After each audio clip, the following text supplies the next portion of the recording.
Le problème, c'est que moi, j'ai acheté ici un local de 89 mètres carrés en 2015 et il était stipulé sur le PLU qu'il allait avoir une emprise de 2 mètres.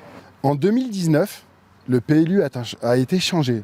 Lorsqu'ils ont changé le PLU, pour nous, c'était un coup de massue. Parce que nous, on avait entamé des travaux, on allait pas tarder à ouvrir. Quand on a attaqué les travaux, on est tombé sur la tête, quoi.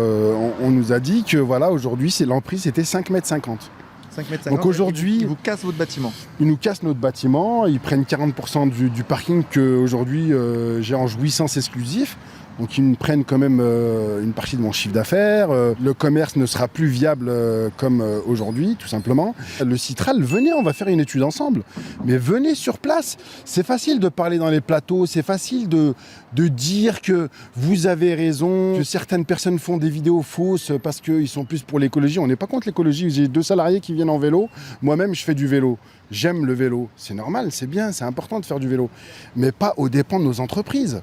Il faut parler de la réalité, il y a quand même un certain chiffre d'affaires, il y a 10 salariés, 3 apprentis. Moi, je veux pas perdre tout ça et je veux pas derrière ça, parce que le problème, il est où?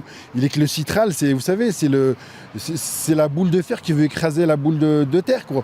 En fait, ils disent des choses, mais ils assument rien, en fait. Parce que demain, ce parking-là, quand il va disparaître, tous ces commerçants, ils vont disparaître aussi, vous voyez ce que je veux dire? C'est ça qui est dommage. Il n'y en a plus beaucoup des boulangeries comme ça qui fabriquent tout maison. Pourquoi on a une chambre froide dehors? Parce qu'on reçoit le beurre à la palette, parce qu'on reçoit nos fruits et légumes à la palette. Vous avez vu, il n'y en a aucun qui ressemble à l'autre. Ouais. Ils se ressemblent pas. On voit que ça a été roulé à la main. Ouais. Et ça c'est rare, ça. 80% des boulangeries en France, ou 75, ne fabriquent plus leur viennoiserie. Ah oui.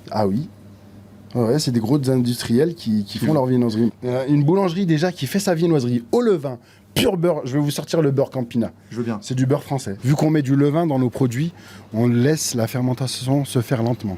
Et mon pain au chocolat, vous pouvez le manger sur 2 jours. Mon croissant, vous pouvez le manger sur 2 jours. Ouais, il y a des croissants, des choses même le soir même, ils sont déjà tout secs. Ouais, tout sec, ouais. Parce que c'est pas du beurre. Dedans, c'est pas du beurre, c'est de la margarine. Ah ouais. La margarine, c'est dégueulasse. C'est un produit qui vous détruit. Votre estomac, votre palais, tout. C'est pas bon du tout. On est debout 7 jours sur 7. La France qui bosse, la France qui crée de la richesse, la France qui veut aller de l'avant, qui veut payer des impôts pour que ce pays se relève. C'est ça notre but. Notre but, c'est qu'on se relève et qu'on soit tous là ensemble. Et tous ceux qui veulent pas bosser, on va leur trouver une solution. Mais nous, on est là pour travailler. On est là pour avancer. On a un joli pays, on aimerait que ça continue, tout simplement.